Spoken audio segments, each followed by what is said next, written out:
it was a battle, but a lot of people don't understand the battle wasn't with me. It wasn't about rapping, because Eminem, what people don't understand is I respect his talents. He can rap his ass off, so it never was a situation with that. I just felt like, I got onto hip hop when I was 11 years old in my grandfather's basement. And my uncle, my grandfather's son, he was in the South Bronx. I'd be shipped up there for the summers. And I learned this thing called hip hop that really changed my life, changed a lot of people's lives. I felt like in the 80s where crack kind of ravaged our streets, that, God gave us hip hop because this was something that a guy could come straight out of jail and whereas that he wouldn't get a job, he can get a job in hip hop. I felt like this was the first situation where white people were buying into black culture. And I felt like the Eminem situation was the powers that be in the record industry was really trying to create a rapper so whereas that the white people can have somebody of their own. And I thought that was dangerous. I felt like that as long as hip hop, black and Latino and white people were buying into it, Little Johnny and Susie are having, and no disrespect, but they have black posters all over their walls. That's a great thing for us. That's a great thing for us. Keeping authentic. Well, where is that? It's breaking racial barriers, that kids can be like, man, mom, dad, this guy, man, I love his music. And, that's a great thing.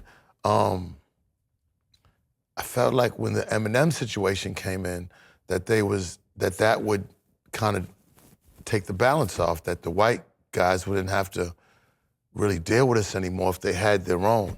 Because, let's face it, and we could even see with the Trump presidency that the country is divided as far as black and white. And there are states that white folks just don't mess with black people because there's not too many black people around in these states anyways. When you look at Republican and Democrat, and you look at the red states and blue states, when we grow up in the cities, we kind of take for granted, look, these white people are around us, but they're cities of white people that never see black people ever, ever, ever. And they're just not with our culture. So when Eminem came in and they built him up and they put a lot of money into him just assimilating with black culture, put him in Detroit, which was one of the blackest cities, especially of our time. And I just felt like, man, that they're spending a lot of money to kind of build him up. So what's going to happen is that these white people are going to just buy into him. And years later, when we're all gone, they'll say, man, they'll look back at this time of hip hop, just like we look back at King Tut, because there was a lot of kings back then, but we kind of look at the King Tut times with the gold and everything, and we're kind of amazed by that time. That's going to happen hundreds, 200-300 years from now, and they're going to look back at this time of hip hop and us with jewelry and young black men who's made a lot of money, and they're going to say, well, wow, this hip hop thing was pretty huge. And then they're going to say, well, who sold the most? And then his picture will put up. And then what that'll do is create, well, damn, he must have been the king of hip hop. He must have been the best. And that's going to alter history. And that's what I was kind of fighting against. At that time when I was with The Source, I really didn't have to answer to nobody. Like, I was at the top of the food chain and we was making a lot of money, and I didn't have to be politically correct. I was a kid from Boston that at that point, I was a wild boy, and I just didn't have to answer to no one or somebody tell me, yo, you can't say that, chill, you can't, because I was I'm at the top of the food chain. Like, I don't have anybody, even people at Def Jam had to answer to somebody. Even people at these radio stations had to answer to somebody. I didn't have to answer to nobody. And we was a pretty big entity in hip hop at that time. And, I'm fighting for the culture, but I look back, there was nobody behind me, and that's what I knew. Like, whoa, like, I think, you took it too far. And a lot of advertisement got pulled, a lot of people turned their backs on us, and with owing the bank at that time, I ended up getting indicted by the feds. Everything started happening at one time, and then we ended up losing The Source. And when I look back now to what I was trying to do, when I look back at it, everything I said was gonna happen, happened.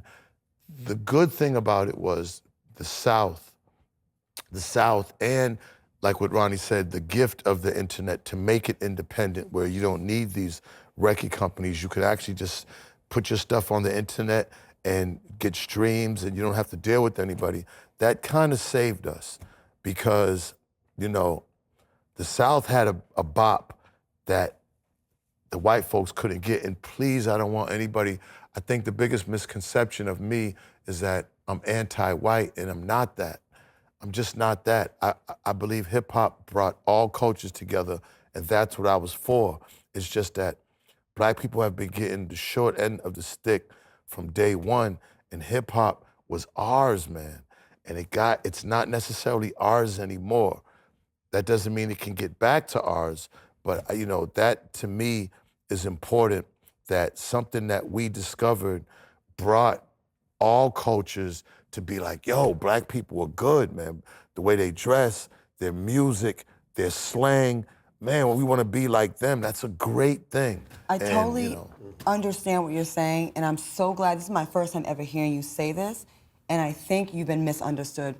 I believe in the fields of hip hop and publishing and our image and culture, you were ahead of your time, and you were back then what Kaepernick is today, when he put everything on the line on principle and looked behind him and said, where y'all at? I mean, it's very similar. Like it's very rock similar. And roll, though. It's very similar, though, what you did, and the fact that I do remember that you were on an island by yourself, and then you're up against this superstar white rapper, and it looked like they're gonna take sides, right? And I feel like you were doing it for the purity of the business, and you got shitted on for it. I appreciate that, Claude. You did, and it's all connected. The dots are being connected right now. You got shitted on it for it, and now, if you did it now, they'd all be behind you probably.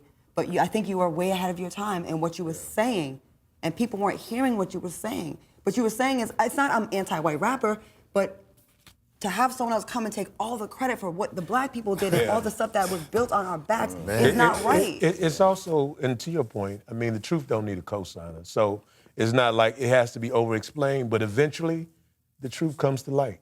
And I say that just because the source is what it is. You can't mention hip-hop and not acknowledge the Source magazine. It would be egregious to do some shit like that.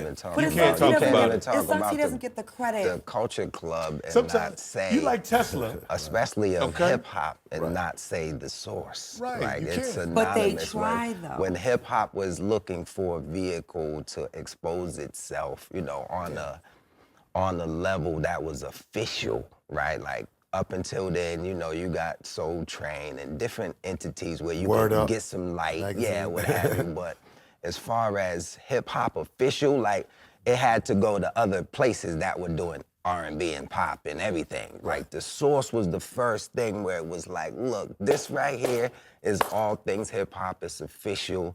That cover was the one that everybody wanted to have.